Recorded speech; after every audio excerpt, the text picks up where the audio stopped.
you don't put them very, very well. I think so even we as them, we're able to understand why somebody like you decide months and months ago for come out and support Dr. Samuel Kama. Let's come back to some of the processes towards this election. You'll be very, very deep on this registration process. You were there. We see you from day one. We see some of some of the challenges there. What they get doing the registration process came from you because you took video, you went live, where people have, people can come to the attention of Boko Sierra Leoneans there. Now, the numbers that don't come out in terms of the registration, people are registered through ECSL, and also the census numbers that would be given. In terms of your municipality, Freetown, let's talk about that, how you relate the numbers and in terms of the numbers, the way the registered voters compared to the census numbers there. Thank you, Fonty. So, Family will remember saying, I've been writing a letter earlier on in the year, I think it was May, when they first released the census numbers. Correct. And they say the population of Freetown don't reduce by 42.5% to 606,000. And this nice city, where if we come back to the work where you mentioned, say, the awards and everything, the focus of my work has been right for Freetown.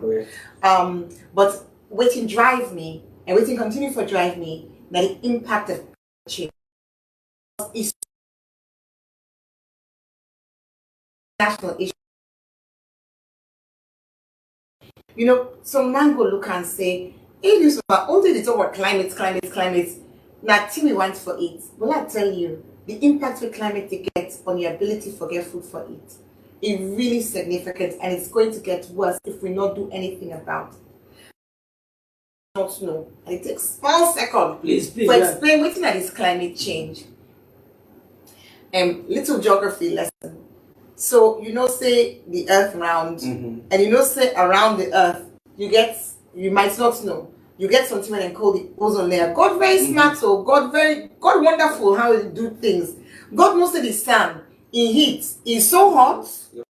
If it just can't meet with bang on the earth, no problem. So it make we get this sort of circle of gas effectively, where they protect the earth. But we get certain other gases, chemicals, emissions, where over time they don't burst hole inside that ozone layer where they protect you. Okay, this stone, it was first discovered about the 30 to 40 years ago now. Then they begin to talk about this climate change. Why does this matter? It matters because with that whole day, let me then say global warming, that heat from the sun, it emits with different kind of way. Okay? And when it comes with the heat, the other thing where it do, it cause, we get what they call extreme weather events. We get extra rain from this global warming. Okay? We get extra rain. So all over the world now, we see all kind of confusion also. But inside this salon, then when they were the farm, they were able to testify to this. If you go place like Susan's Bay, you go Crew Bay, you go any of the informal settlements, or go upline in a village, you go find people that will go tell you, say, me na farming abne do. But over the last few years, I see say, me crop the field because either rain can't wait for calm, or take cover, I lost my harvest, or rain not come wait for calm, the place dry. So that they affect farmers when they don't get anything for it, they don't get work for the upline, they can't feed on. The pressure on feed on means say with the cut more trees, with the feed on when they say don't reduce the population. Let I come back to these people that will start. That the drive what you call rural urban migration. People that they can to feed on. And now for just go interview young people, interview older people, ask people the way their informal sentiments say, who say you can? How long you done there?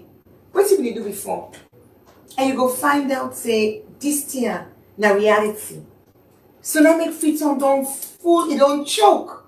So for like government or census say, statistics alone say, Freetown don't reduce by 42.5%. That's like close to half of the population though. Oh, so before, when that thing come out, that statistics come out, I do a letter where I show 3 things. One of them, na aerial view, image, picture, which you can get on Google Earth. Correct. We show 2015, when that was the year of the last census. Correct. We show the communities in 3 informal settlements. Then we show Correct. back in 2020. So 2020. Then we show this, the current one, at the time of the census. And you see, which you eye, how then communities then don't expand. Then we talk about the school population, where according to the Ministry of Basic Education, there are 431,000 speaking them. And most speaking them go there under the age of 18. Correct. They go there between 5, let me just even say 19, 20, self. 431,000. Okay? You not talk the one that within the 20s, 30s, 40s, 50s, and all that stuff. Then they where they in their 50s like me. You don't country or just school picking number 431. They want to tell me say the one day we votes in 2017. No, 18. 2018. Where at the time was also 606,000. Yes, you add the 606,000 to the 431 with this school. Not to 1 million plus you don't get so. Yeah. Then we get the benefit as council of having introduced a property rates. We're saying now we get satellite image of all the property them in Africa. We not take the palm body demo, the one in an informal settlement. We take this formal property, the one that we get foundation, proper structure. Based on that one day, we get 127,000. According to the last census, the average size of number of people in that one household is about 9. Okay. You take that 127 times 9. Let's even round it down to 900,000. Then we get an organization we name FEDUP, Federation of Urban and Rural Poor. Then do their own census, nothing to do with us. Then do their own census of informal settlements because at the end they work with. According to their data, they get 350,000 people then we in the slums. Wow. We're not count with we own count. So you take them 350, then you take with 900, not to 1.2 million. So we get the data they have. So this is the actual data, the way people is tangible. You get the physical picture. You get their numbers that way verified. So we look their number then they will say, how can this be the case for less Freetown get 606,000 according to the census? But the interesting thing with the registration, because we as APC, we follow the process. That daily accounting form where they sign, the ECSL official and then the party agents then they sign. When we put them together for Western area, it counts about 800,000 plus people that register. When ECSL then put their figures out, they say 591. Let me round them up and call it 600. So you still have about 200,000. 200,000 different between we and them. Correct. But the interesting thing, let me take that 600,000 when next say 591. In fact, let me round them down for them. See that down there. Let me bring them down. Let me say 590 for make the maths easy. 599 ECSL say Freetown register.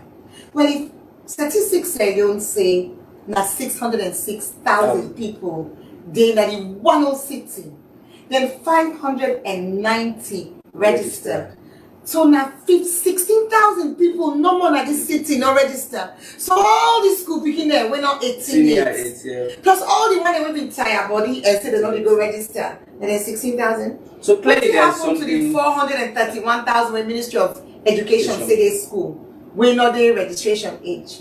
So you see between the two, something is not right. Definitely, because the numbers do not equate. The numbers are not aligned. They're not aligned They don't at make sense. all. They don't make sense No. at all.